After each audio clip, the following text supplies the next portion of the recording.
Ìjà dópin ogun sì tán, olùgbàlà jagun mólú, àrí ayọ̀ la ó máa kọ, hallelujah. Ìjà ti parí báyìí o. Ìjà ti parí láàrin Isaac Fayose pẹ̀lú Ayo Fayose. Wọ́n ní kò síjà mọ́ láàrin àwọn mọ̀lẹ́bí yìí.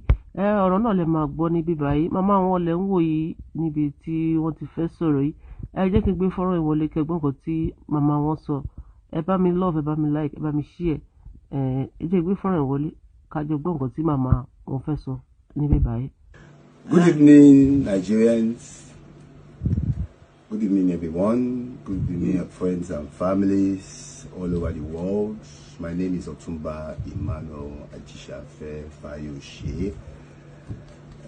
Thank you for your love for the family.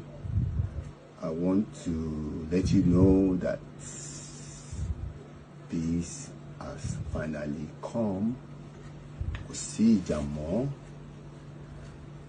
All the parties that are concerned, they've all shared their swords. Kò sí ìjà mọ́, kò sí ilé tí ò sí ìjà kan tàbí èkejì. But torí pé tiwa yìí ó jẹ́ ilé tí gbogbo àgbáyé mọ̀ ká. Ọ̀tá dúpẹ́ lọ́wọ́ Ọlọ́run pé Ọlọ́run ti bá wa dá sí ọ̀rọ̀ yìí. Mo fẹ́ fi dá yín lójú pé that we are now at peace. I've spoken to all the parties concerned. Isaac is at peace. Bose is at peace. My brother is at peace. Our wife is at peace. Our grandchildren, our children are at peace. Àlàáfíà ti jọba, kò sí ìjà mọ́. Ẹ lè gbọ́ níbi kankan mọ́ pé nìkankan ṣe fídíò that is negative.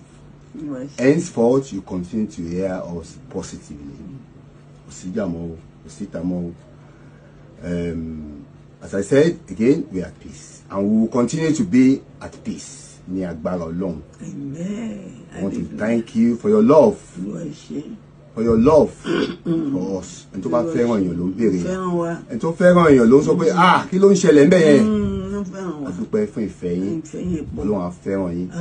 Ilé àtọ̀nà yín ò ní bàjẹ́ o. Àmín lórúkọ Jésù. Nǹkan tó ti dánú ayé èṣù ní ìtakò sí. Àmín lórúkọ Jésù. Ẹ ṣé gan ni. Ẹ ṣé. On behalf of myself, my mother, my darling baby.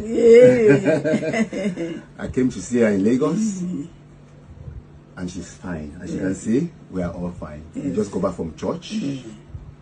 And what am I saying? We are at peace. And I want to use this medium also to further say sorry to our dear brother and father, Ayo Fayose. Oní bàbá wa. Oní bàbá wa. Ọkọ mi bàbá mi. Má bínú o. Olówó orí mi. Ó ti tán bẹ́ẹ̀ yẹn. Kò lè tán bẹ́ẹ̀ yẹn. Orí èṣù ti fọ́, orí èṣù ti yá. Àlàáfíà la wà o. Àlàáfíà la dẹ̀ máa wà. Àmín. Ní orúkọ Jésù Olúwa wa. Àmín. Praise the Lord. Hallelujah. Praise the Lord. Hallelujah. Hallelujah. Amen. The Lord is good. All the time. Most especially to me and all of us and the family of Fayose.